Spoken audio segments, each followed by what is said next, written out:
आज का ये वीडियो कौटिल्य के राज्य संबंधी विचारों पर आधारित है। मैं डॉक्टर मिश्र शर्मा इसके संदर्भ में बात कर रहा हूँ कि ये जो वीडियो है ये एमए और बीए पाठ्यक्रम में भारतीय राजनीतिक विचारकों से संबंधित है, जिसमें कौटिल्य एक महत्वपूर्ण विचारक है। राज्य की उत्पत्ति के संबंध में कौटिल्य के अगर हम विचारों का अध्ययन करें या अर्थशास्त्र में राज्य की उत्पत्ति के संबंध में विचारों को देखना चाहिए तो यह तीन चीजें समझ में आएगी हमें कि राज्य की उत्पत्ति के क्या कारण है। पहली चीज तो ये, क्यों राज्य का जन्म हुआ, भाई। तो यहाँ ये कहते हैं कौटिल्य कि जब राज्य नहीं था तो जनता के मध्य मत्स्य न्याय था। मत्स्य का न्याय का मतलब था मछली का न्याय। छोटी मछली बड़ी मछली को निगल जाती है, खा जाती है, अर्थात शोषण क्या होता है। जब शोषण होगा तो अराजकता होगी, अराजकता व्याप्ति, और जब शोषण और अराजकता होगी तो व्यक्ति दुखी होगा, परेशान होगा, तो जनता दुखी होने लगी, और जब दुखी होने लगी तो असुरक्षित होने लगी। मतलब एक दूसरे को असुरक्षा का भय व्याप्त रहा कि जो शक्तिशाली है वो कमजोर को डरा रहा है, और कमजोर है जो शक्तिशाली से डर रहा है, और शक्तिशाली इससे डर रहा है कि मेरे से ज्यादा ताकतवर आ गया तो मेरा क्या होगा। इसका मतलब सर्वत्र असुरक्षा व्याप्त है। और असुरक्षा किससे है? भौतिक शक्ति के दबदबे से। व्यक्ति की या धार्मिक शक्ति जो है, धर्म की शक्ति का प्रयोग होने के बजाय जो जिसकी लाठी उसकी भैंस, जिसको कहें भौतिक शक्ति, शारीरिक क्षमता, उस भौतिक शक्ति का दबदबा। तो ऐसी स्थिति में जो दुर्बल व्यक्ति है उनका शोषण हो रहा है, और सबल व्यक्ति, दुर्बल व्यक्ति सभी एक प्रकार से दुखी और भयभीत और अराजक स्थिति में, असंतुष्टता की स्थिति में। ऐसी स्थिति में जन समुदाय ने ये सोचा कि इस समस्या का समाधान क्या हो।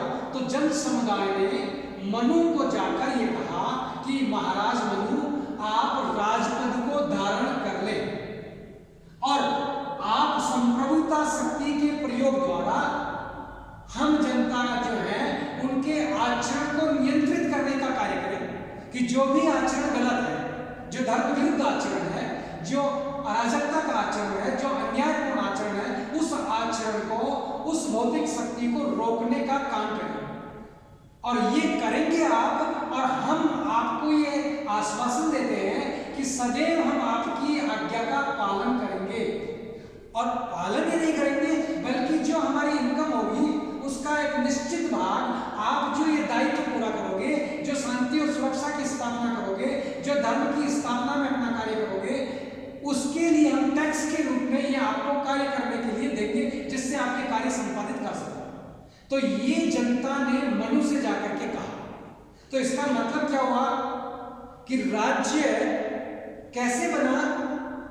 दुखी जनता मनु के पास जाती है, मनु को राजा बनने का जो है आश्वासन, राजा बनने के लिए कहती है, और मनु राजपद धारण कर लेता है, और उस धारण करने के परिणाम स्वरूप राज्य नामक संस्था की उत्पत्ति हुई। तो कहने का अर्थ क्या हुआ कि जो देवी शक्ति या देवी उत्पत्ति राज्य का सिद्धांत था, वो सिद्धांत कौटिल्य स्वीकार नहीं करते। कौटिल्य यहाँ क्या कह रहे हैं इसके माध्यम से, ये जो अध्याय है, जो अधिकरण है 3, उसका प्रथम अध्याय के 8वें श्लोक में अर्थशास्त्र में कौटिल्य जब ये बात लिखते हैं कि जन समुदाय ने जाकर के राजपद धारण करने के लिए मनु से प्रार्थना की, तो ये जो लैंग्वेज है ये प्रमाणित करती है कि राज्य मानव के प्रयत्नों का परिणाम है, कोई देवी नहीं है। राज्य कोई ईश्वर से उतर कर नहीं आया है, मनुष्यों ने आपस में अपना प्रयत्न किया और उस प्रयत्न का परिणाम राज्य। दूसरी बात, ये प्रयत्न क्यों किया?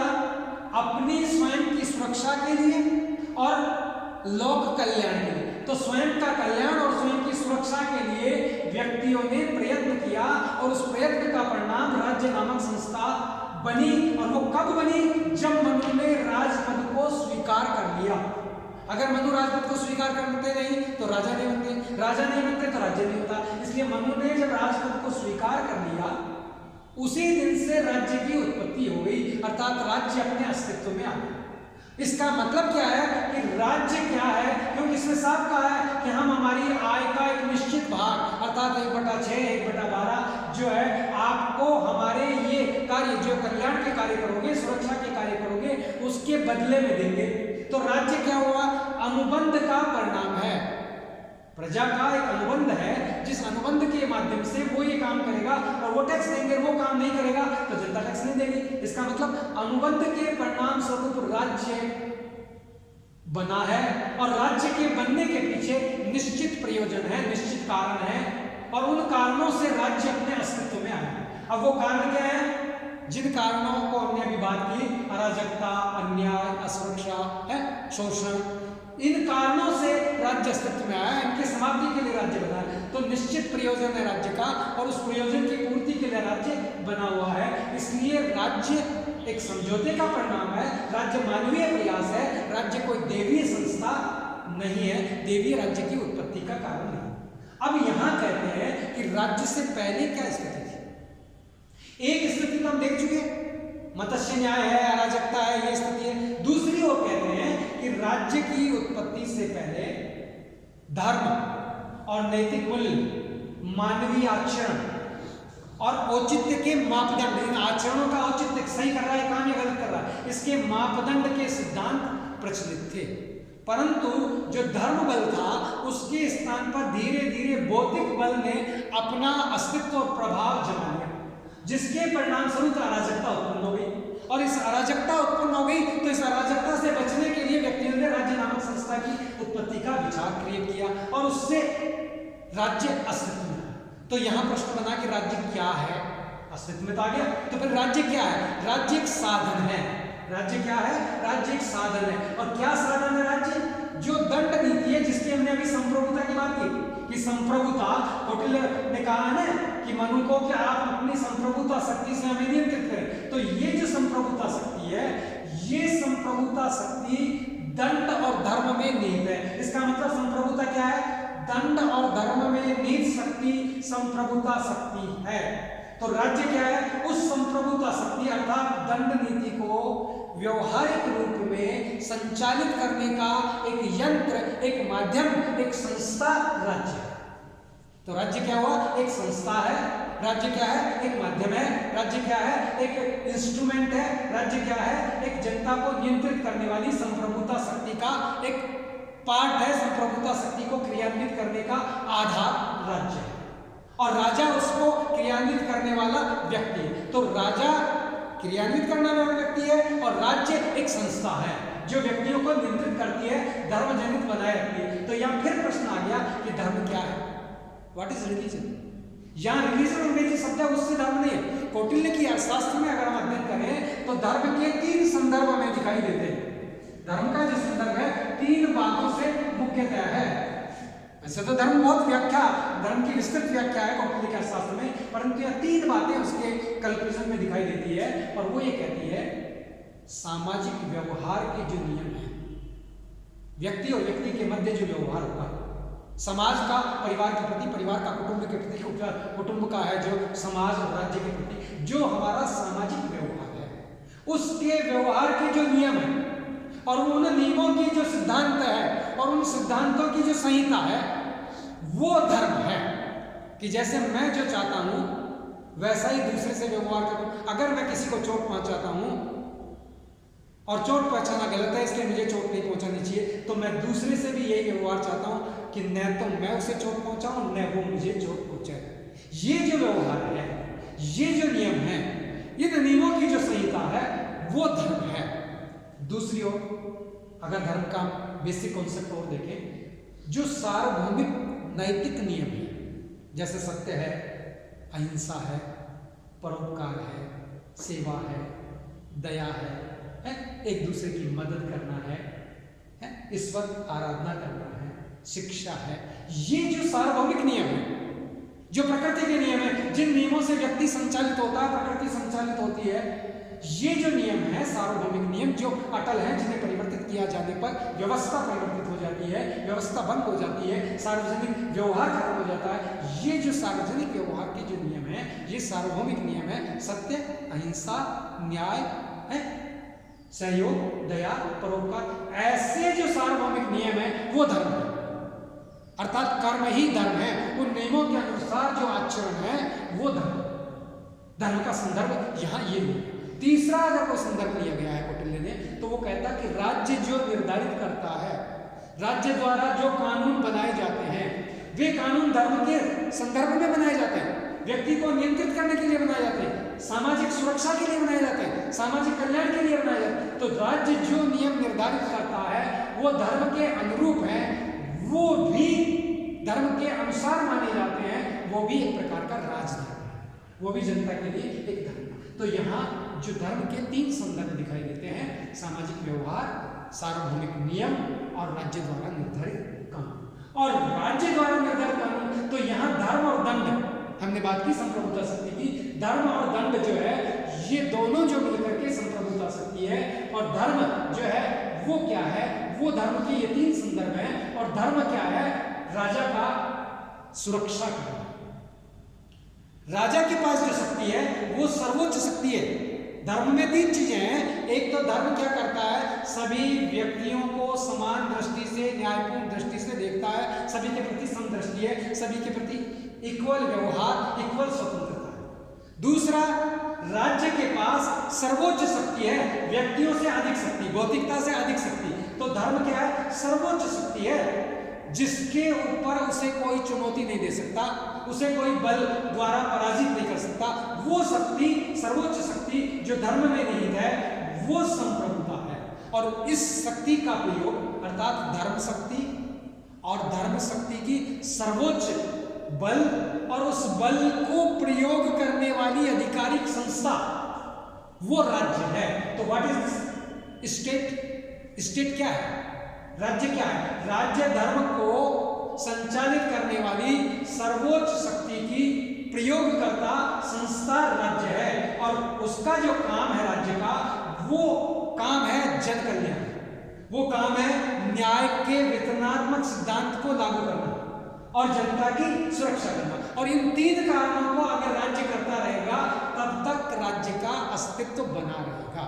तो राज्य के अस्तित्व की अगर हम बात करें तो राज्य का जो अस्तित्व है वो मुख्यतः धर्म की सुरक्षा के लिए है, शक्ति की विकास के लिए है, नैतिक उद्देश्य जो जनता के हैं उन नैतिक उद्देश्यों को धर्म के अनुसार विकसित करने के लिए, उन्हें प्राप्त करने के लिए जो है वो है। और जो व्यक्ति इन नियमों के विरुद्ध कार्य करता है उसे दंड दिया जाता है और उसे धर्म विरुद्ध आचरण से रोका जाता है। स्वार्थवश जो कार्य किए जाते हैं उन्हें रोका जाता है।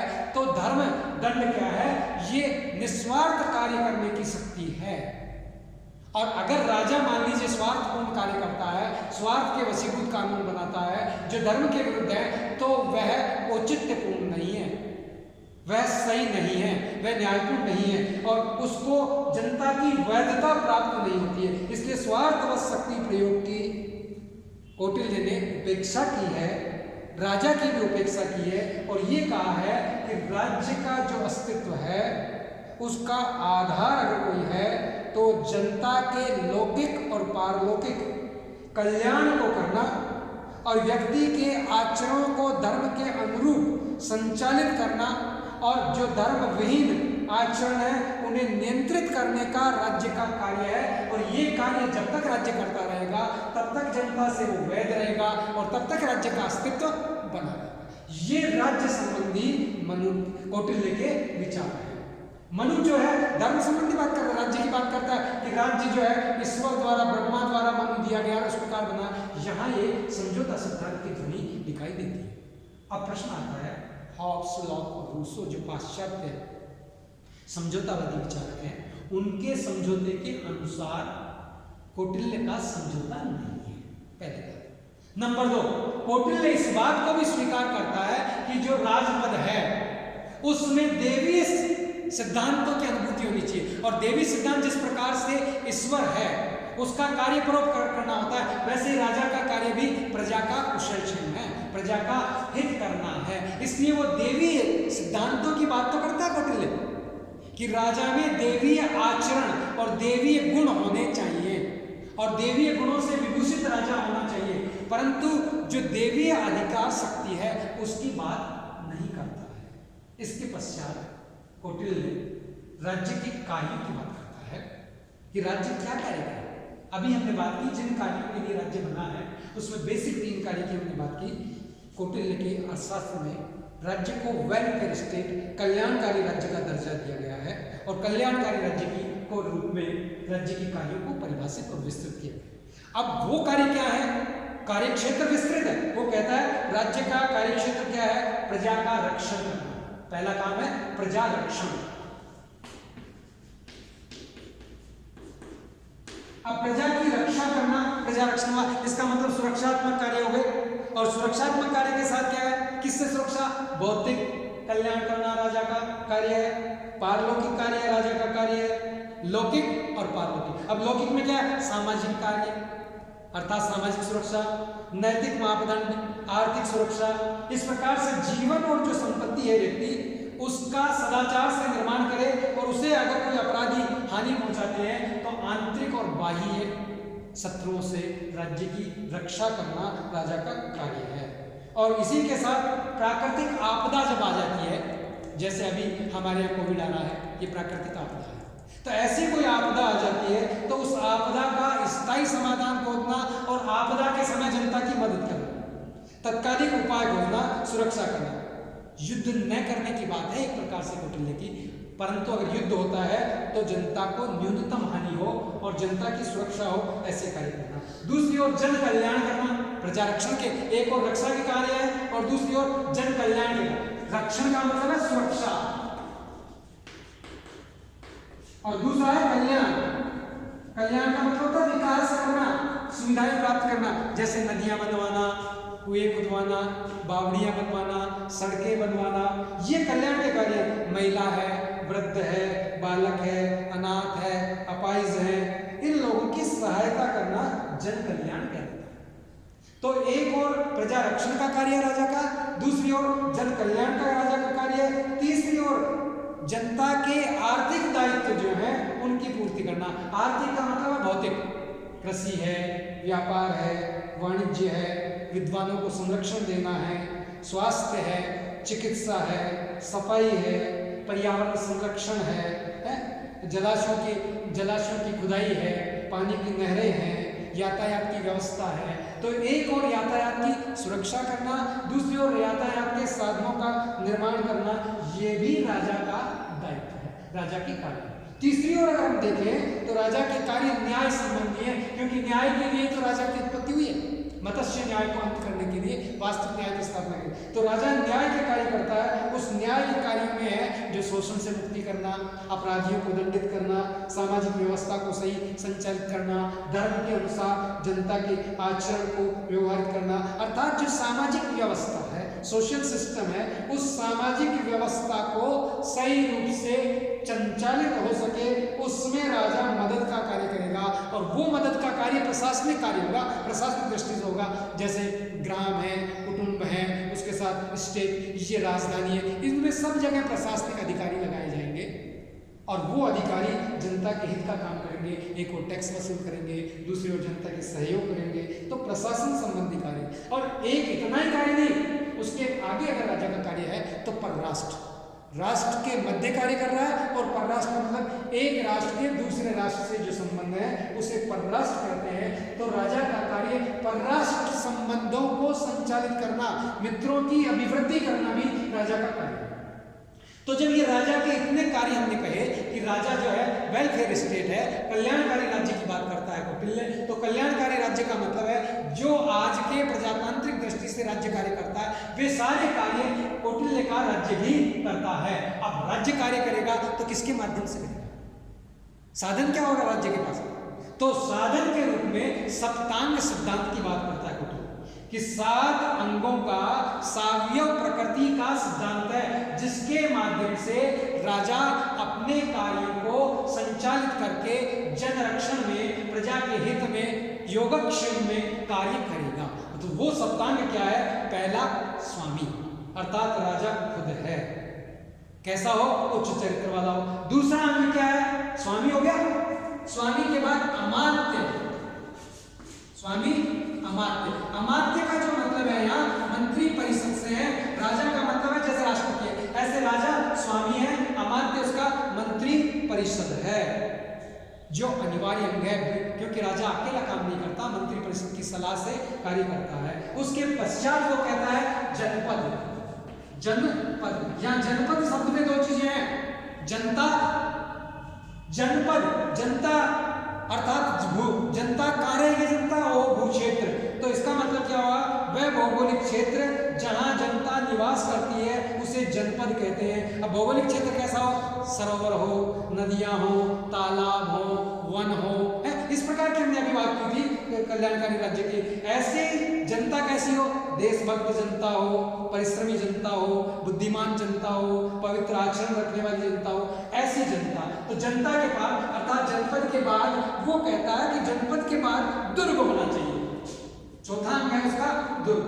दुर्ग की भी वो कहता है 4 प्रकार के दुर्ग होने चाहिए, दानवन दुर्ग, पर्वत दुर्ग, ओदक दुर्ग। इस प्रकार से वो ओदक दुर्ग की बात करता है, वन दुर्ग की बात करता है, दानवन दुर्ग की बात करता है, पर्वत दुर्ग की। तो 2 दुर्ग तो राज्य की सुरक्षा के लिए और 2 जो है इमरजेंसी के लिए है। इस प्रकार से 4 दुर्गों की बात करता है। जो चारों ओर पानी से घिरा हुआ दुर्ग हो वो ओदक दुर्ग कहलाएगा, जो रक्षा के लिए काम आएगा। जो पर्वत पर बना हुआ दुर्ग हो, कंदराओं से घिरा हुआ हो, पहाड़ से बना हुआ हो, वो पर्वत दुर्ग कहलाएगा। और जो मैदानी क्षेत्र पर बना हुआ हो, घास रहित हो, वो जो है दानवन दुर्ग कहलाएगा। और जो वन, झाड़ियाँ, दलदल और पानी के बीच बना हुआ हो वो वन दुर्ग कहलाएगा, जो आपातकाल में राजा की मदद करता है। इसके पश्चात वो कहता है भाई कोष भी चाहिए, बिना धन के राजा क्या करेगा।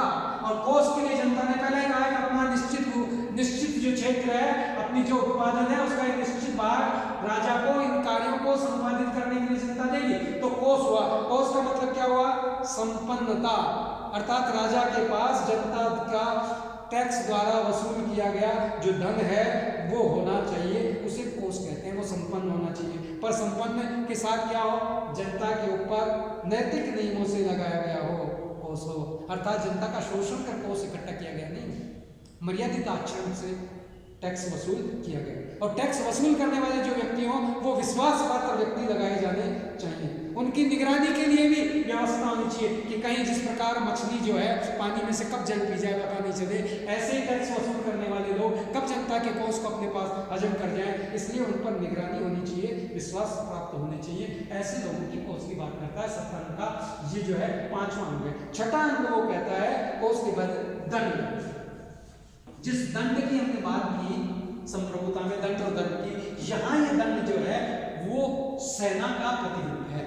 अर्थात राजा के पास चतुरंगी सेना होनी चाहिए, हाथी है, घोड़े हैं, रथ है, पैदल है, इस प्रकार की चतुरंगी सेना की बात करता है जो आंतरिक और बाह्य सुरक्षा के लिए कार्य करता है। और इसके जो सैनिक होंगे वो शौर्य गुणों से युक्त होंगे, परीक्षण के पश्चात उन्हें नियुक्त किया जाएगा, और जो प्रशिक्षु और अनुशासन में रहने वाले होंगे, और क्षत्रिय, वैश्य और शूद्र और ब्राह्मण 4 वर्णों में से बनाए रहेंगे। पर कौटिल्य यहाँ कहता है कि इस सेना में ब्राह्मण को कम से कम स्थान दिया जाए, क्योंकि अगर ब्राह्मण को अगर स्थान दिया जाता है सैनिक के रूप में, तो अगर कोई उससे माफी मांग लेगा, उसका सम्मान करेगा, तो ब्राह्मण उसे क्षमा कर देगा और सेना के परिणाम स्वरूप राज्य की हानि होगी। इसलिए ब्राह्मण के स्थान पर वैश्य, क्षत्रिय और शूद्र को सैनिक बनाने के लिए वो कौटिल्य अपने विचार देता है कि वो ज्यादा श्रेष्ठ हो सकते हैं। इसके पश्चात कौटिल्य सप्तांग के 7वें अंग की बात करता है, वो है मित्र। मित्र की बात करता है। मित्र का मतलब यहाँ है अपने दोस्तों का संग्रह करना। जिस प्रकार से धन का संग्रह, वैसे मित्रों के संग्रह की बात कर रहा है यहाँ कौटिल्य। और मित्रों के संग्रह के लिए वो कहता है कि जितने ज्यादा अधिक मित्र होंगे, देश की जो सीमाएं हैं वो मित्रों से सुरक्षित रहेगी, तो युद्ध की आशंका नहीं रहेगी, उसका भूक्षेत्र सही रहेगा, उसकी जनसंख्या सुरक्षित रहेगी, उसकी सरकार संप्रभु रहेगी, और सप्तांग जो है मित्रों के द्वारा और राष्ट्र संबंधों का संचालन करेगा। इस प्रकार कौटिल्य राज्य की उत्पत्ति के विचार देता है, उत्पत्ति के पश्चात राज्य के कार्यों की बात करता है, कार्यों के साथ वो सप्तांग सिद्धांत की बात करता है, और उसके साथ वो ये कहता है कि राजा जो है वो कैसा होना चाहिए। सप्तांग का पहला जो स्वामी है वो राजा है, तो वो कहता है कि राजा जो है अपने आप में गुणों से विभूषित होना चाहिए, कुलीन होना चाहिए, स्वस्थ होना चाहिए, शास्त्र का जानकार होना चाहिए और श्रेष्ठ होना चाहिए, अवगुणों से मुक्त और गुणों से युक्त दृष्टि में राजा होना चाहिए। इस प्रकार से कौटिल्य के राज्य संबंधी विचारों को संक्षेप में हमने यहाँ अध्ययन किया है। बाकी कौटिल्य राजा के पूरे 24 घंटे के दिन को भी परिभाषित करता है, पहरों में बांटता है, 24 घंटे वो व्यस्त रहता है और प्रजा हित में ही राजा का हित निवास